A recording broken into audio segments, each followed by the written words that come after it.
Ladies and gentlemen, in one of the feel-good stories of the day, Vanity Fair, Trump will use the Justice Department to destroy his enemies in a second term, former officials warn. That is exactly what Biden and Democrats in Manhattan with a second special counsel have been doing against Trump throughout the country as well.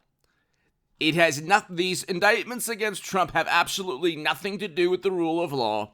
The Honorable James Comey in 2016 said, well, no reasonable prosecutor would find criminal intent for owning servers, apparently unintentionally for 4 years, that ran and were serviced and were built outside of the United States government for 4 years, siphoning classified data unintentionally. Of course, there was no intent to commit a crime.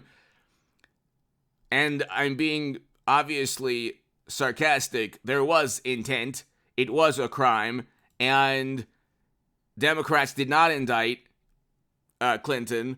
The Department of Justice, the Attorney General, met with Bill Clinton at a tarmac right during the interview with certain agents who then eventually turned on Trump at the Federal Bureau of Investigation. Anyway, what Democrats have done the past 7 years is protect Hunter, Hillary, and I think Hillary Clinton will be the 24 nominee for the Democratic Party. I don't know how that's going to happen, but I can't imagine mashed potato brains running again. Republicans will eventually impeach Biden right before 24. And so you have Trump being indicted on classified documents that he declassified as President of the United States of America. He had the power to do so. Clinton did not. You have Trump indicted in New York for a federal crime that the FEC didn't even find him or find to be a crime. The FEC didn't even find what Trump did to be a crime, yet the FEC found the purchase of a Steele dossier by Clinton's campaign and by the DNC to be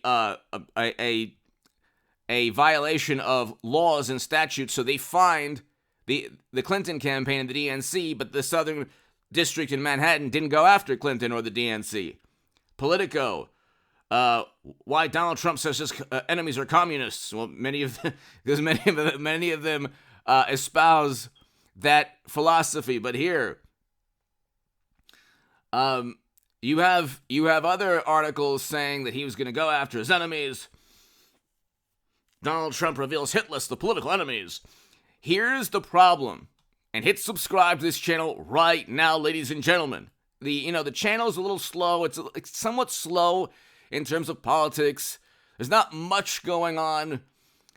There's not much within the wheelhouse of this channel. As I try to be as compelling and interesting as possible, but also stick within a certain a certain range of topics that I enjoy. And so there's not much going on, but this is very, very interesting. This is an extremely interesting topic because you have articles talking about how he's going to go after his political rivals. The only thing Democrats have done, they went after just recently, they indicted a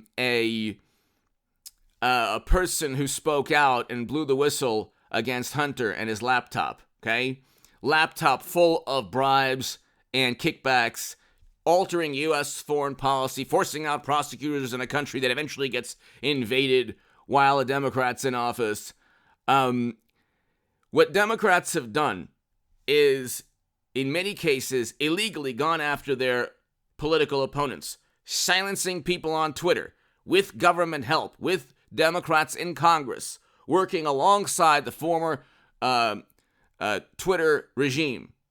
They broke First Amendment laws. This is not up for debate. Government officials, government agencies got involved. At first, people said, well, there was no government involvement. Then when the government involvement came, well, they were just upholding specific Twitter guidelines. It's like, well, it's not the government's job to work alongside Twitter to suspend 250,000 plus conservative accounts. if the reverse were true, and you had government officials working with a conservative Twitter, silencing 250,000 liberal Democrats on Twitter, it would be a big problem.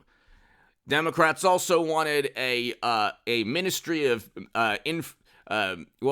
Ministry of Truth, essentially. They wanted a government agency to police information that misinforms. Okay, I mean the reason is that if we had just open dialogue and debate, nobody would listen to Democratic Party policies or the far left on a bunch of issues. Nobody would really care. Okay, they have to enforce everything for their ideas to work. Okay, it's like single payer doesn't even work on the state level. I think it's a fantastic, if it was possible, single payer doesn't work on a state level. So they want it on a national level, even though studies that they always say studies, but studies show it doesn't work for 320 million people. Okay, but there's no state level single payer. Same with Second Amendment laws. They don't work in blue states. Then the rebuttal is, well, they're surrounded by red states. Okay, so these they don't even work on a smaller scale, liberal policies. But the point is this: you have a situation where Trump's direct political rivals have gone after him. Many times they've gone after him illegally. You have text messages saying, "We'll stop Trump." There's no legal momentum now. There's no momentum within the Department of Justice to look at the concerted effort to frame and set up Trump. 18 U.S. Code 371. Okay, no, 18 U.S. Code 371. That's, if you look at my writing in the Federalist, okay, you can look, ladies and gentlemen, and I wrote years back in the Federalist, just type in H.A. Goodman Federalist, I wrote an article, Comey and McCabe should be charged with conspiring to defraud Americans. And it's 18 U.S. Code 371. It's a legal statute that if you utilize your posts, and it's not just Comey and McCabe, heck, the Honorable James Comey and the Honorable Andrew McCabe would probably turn on everyone below them. They'd probably testify against everyone below them. And then you'd get 5, 6, 7, 8 people charged and convicted of 18 U.S. Code 371. Okay? Trump would love to have Comey on his side or McCabe on his side, turning on everyone that's set up and framed him. Or maybe he wouldn't. Who knows? The point is, they went after Trump illegally. You can't accuse somebody if you say, well, that's not true. There's nothing that was done illegally. Here's a little, very simple concept that even Ivy League law professors can understand. You can't set up and frame an incoming candidate based on false intelligence reports. Even people at Harvard and Yale could understand this. You can't set up and frame an incoming candidate based on intel reports and intelligence officials that feed information to media and then start investigations based on the information they fed to media. And then purchase a Steele dossier from a foreign, a loyalist in another country of the Democratic Party. Or setting up, look at what they did with George Papadopoulos. They set him up. Michael Flynn, they set him up. What did these people do wrong? I had a meeting with somebody. Another meeting with somebody. What did they do wrong? Nothing. All of these people, when you have they're so proud of the indictments around Trump, they're indicted for allegedly lying to bureau officials who were after Trump anyway. Michael Horowitz, the Inspector General, and John Durham, the Special Counsel, both found that there was not just bias, an attempt to get Trump. So you can't do that.